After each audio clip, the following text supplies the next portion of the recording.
You've already asked 3 questions. No more. Get started on your work. Did I say you could leave your seat? Go back to your seat and wait for me to call on you. You're taking too long. Hurry up. We're all waiting for you. Kids or cattle? You've got to move the whole group from point A to point B in the most efficient way, moving as quickly and quietly as possible. You've appointed a leader to help stay on track.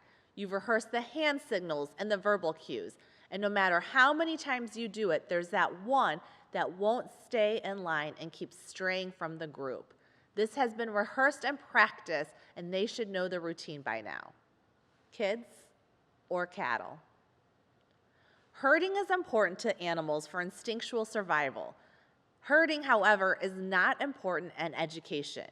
What is important is engaging students in authentic learning experiences, fostering curiosity, and helping students develop individual expression. Traditional classroom strategies often center around a herd mentality, where students are expected to move, act, and think all as one. Just like animals who are lumped together to move the same, act the same, think the same, kids are expected to form straight, quiet lines everywhere they go, arrive at the same correct answer using the same thinking processes at the same time. After all, it's easier to manage one group of students who remain silent rather than allowing time for students to embrace their unique voice. In my last 14 years as a classroom teacher, mentor, coach, and director, I learned kids just want one thing: to be heard. This is also true for adults. When we shift from a herd, H-E-R-D mentality, to a herd, H-E-A-R-D mentality, students know that their voices and opinions matter. We create space for them to show up so that they can distinguish themselves from one another, step into their individuality, and embrace their uniqueness rather than blending in with the crowd. The classroom becomes a community of shared ownership where students' voice matters. It's not my classroom, it's our classroom. When I was in first grade, we did the penguin activity. I remember my teacher had all of our supplies set up, ready to go. An orange triangle, 2 black squares, 2 white squares. She instructed us to trim very carefully around the black and white squares so that we could form eyes for the penguins. I remember trying not to trim too much off, which, if you've ever used dull plastic scissors, you know it can be quite a challenge. So we followed along. I cut and glued and pasted and all this stuff, and eventually I got a penguin. I was so excited. I looked over to my right to check out what my classmate did, and I realized that penguin looked the same as mine. Then I looked over to my left, and that penguin looked the same as mine too. I had a lot of fun during that activity, but my teacher was definitely doing all of the directing. What should be the role of an educator? Is it to direct all of the learning experiences, or is it to challenge, encourage, inspire the individuals within the classroom? What if students had a little more choice, voice, and power? We might have 24 crazy-looking penguins, but each penguin would represent who we are as individuals, not a clever copy of everyone else. A friend sent me this tweet. Are your classroom rules and procedures about reinforcing your power over your students, or are they about empowering your students? Be aware of how often you're using your voice and power.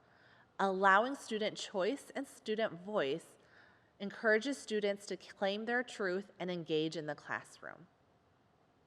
When I was a young teacher teaching kindergarten and first grade multi-age, I had one student who was extra active. He would roll all over on the carpet, and I tried to get him to stay in one spot. He would tap on his neighbor, really excited to share. I tried to get him to keep his hands to himself. He would read a story and be so excited he'd just have to shout out what was on his mind. I tried to get him to wait his turn. My focus was compliance. I wanted him to move, act, and think just like his classmates because that's what was easy for me. Over half of our interactions became about his behavior. Keep your hands to yourself, stay in your personal space, wait your turn, and the list goes on and on and on. I started to think, what about the rest of his day when he went to art, music, PE? Were his teachers frustrated with him too? How exhausting it must have been for him to try to conform. I started to do things differently. I asked myself, what can I learn from him? I started to view him as a whole student, focusing on his strengths instead of how I wanted him to conform. I learned he loved nature and loved looking at insects through a magnifying glass. He loved numbers and exploring the relationship for numbers. Our interactions became more meaningful and filled with positivity instead of frustration on both our ends. I realized I was trying to get him to be who I wanted him to be, not who he was. He taught me to listen to him, to pay attention, and to create space for him to show up exactly as who he was, this happy, curious, rambunctious 5-year-old. That's what a herd mentality creates. There was this one math lesson all about measurements. Let's just say, not my best. So I decided to ask the kids for their feedback. I later shared this with a colleague, and she said, "You asked the kids what they thought? Why would you do that?" Well, who better to ask than the people I was supposedly teaching? Who was I going to get honest answers about what I did well or didn't do well?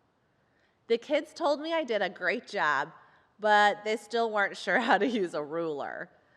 I'm grateful for them for their kind, honest words and that they felt safe enough to take a risk so I could better serve them. Take time to ask your students how they're being served. Involve them in the educational process. How could I have helped you learn this skill better? What did you enjoy about this? Be regular and consistent about opportunities for them to share their voice and insights. School is a rehearsal for life where kids get to be courageous, take risks, fumble, and even fall within the safety of the classroom's 4 walls. This is the chance where they get to learn their truth and practice it so they can live it as adults. When people conform, they don't bring their gifts and talents. We want our students to bring their gifts, talents, and unique perspectives. How powerful would our world be if our kids asked for what they needed, advocated for self and others? Every kid deserves to be heard. When our kids have the power to speak up and use their voice, they turn into adults who know how to use their voice. Kids or cattle, every kid deserves to be heard. Thank you.